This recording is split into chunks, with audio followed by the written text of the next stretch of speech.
this video, I'll be doing question number 1 of the October-November 2022 9618 variant 4.1 past paper. Question number 1. The text file integer-data.txt. This shows that our question number 1 is about file handling. Stores 100 integer numbers between 1 and 100 inclusive. A program is required to read in this data and perform searching and sorting on the data. So from this, it includes searching and sorting as well.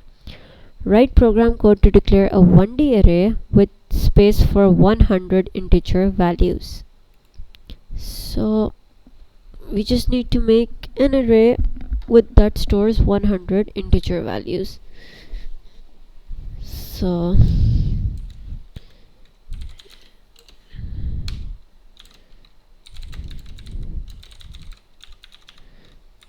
0 for I in range 100, so this will assign zeros 100 times, as you can see over here. Okay. The next part is the procedure read file must read in the numbers from the text file and store each one in the array. Use appropriate exception handling. So let's write the code for read file. It's gonna take the file name first, which I'm gonna take as the path to the file. I've explained this in my previous videos, but if your file and your code file is stored in the same folder, you can just directly write the name of the file, but copying the whole path makes it more accurate. Then we will open the file for read.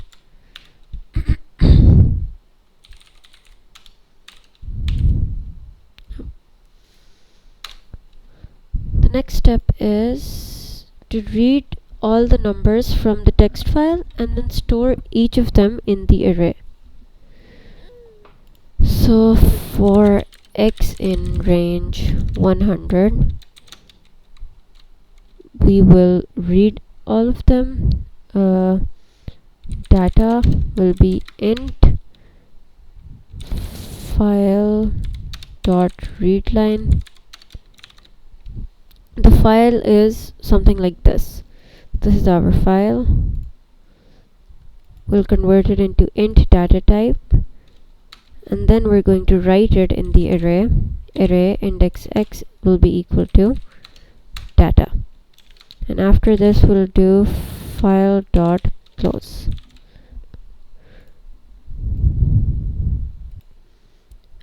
Exception handling. Oh, I forgot the exceptional handling part.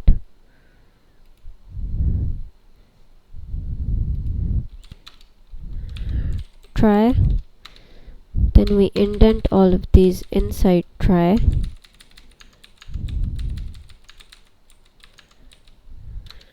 And except IO error could not read file. Okay, so as you can see over here, we have a lot of empty space after the line. So after I've added this, I need to remove the empty space. So to do that, I will do rstrip \n. This removes the empty space. Okay. Moving on to the next part. The function find values asks the user to enter a number to search for in the array.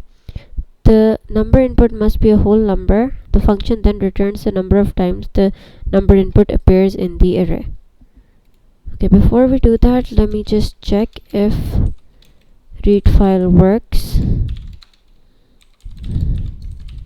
Oh. Yeah, it does work.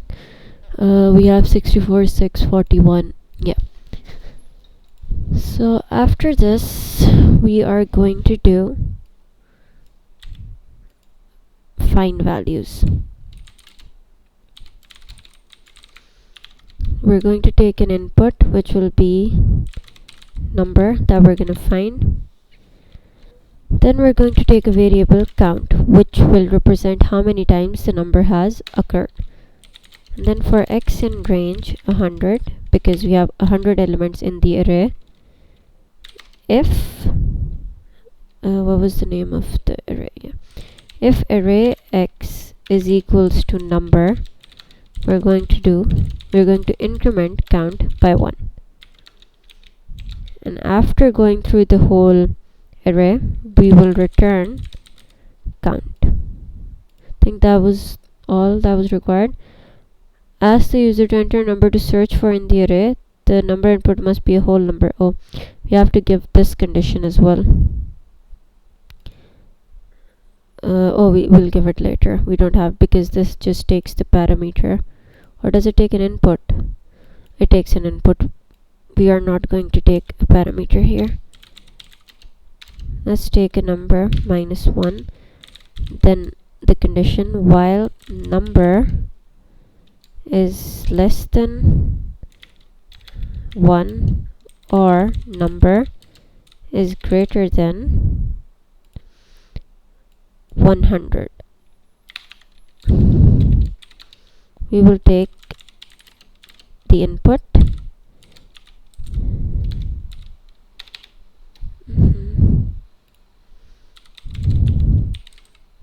Enter the number you want to find. Okay. The next part is write program code to call read file and find values. The return value from find values must be output with an appropriate message. You have to test your program using the number 61. So I've already called, I'll just call it again, read file. Then I will print the array to show. Then I will call find values, and find values is going to return a number, and then I will print, what will I print? I'll print the number occurred.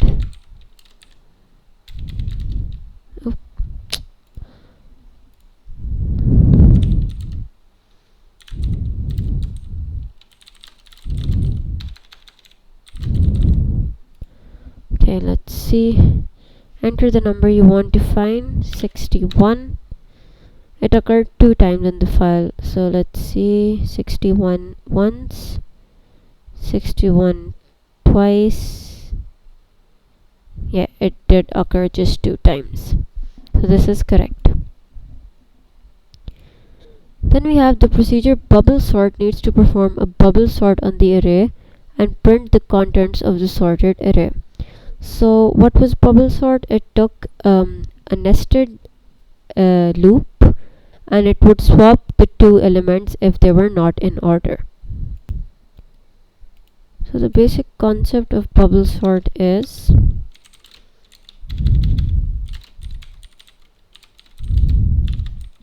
it's going to take size, which is 100, and then it's going to run the loop for I in range size -1, because it needs to run till 99 because the index is till 99. Then for j in range size -1 minus I. This loop will run first, so it will run once, and then after that, when it's inside this loop will run. This is going to run size -1 minus I because it will be sorting those numbers before this. It's a bit confusing. It's explained in another one of my videos if you want a better idea of it. Okay, I don't know why I came back here. Then we're going to sort the value. So we're going to take the array, and we're going to check if array j is greater than array j plus 1. So we're going to check if the first element is greater than the second element. If it is, that would mean that they need to be swapped. So then it's gonna take a variable temp,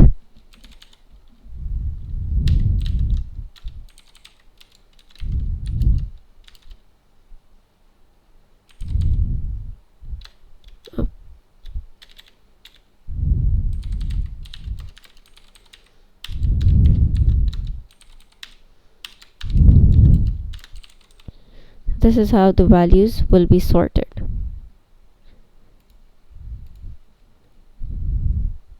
Write program code and call it from the main program. So now let's call it to see if it works.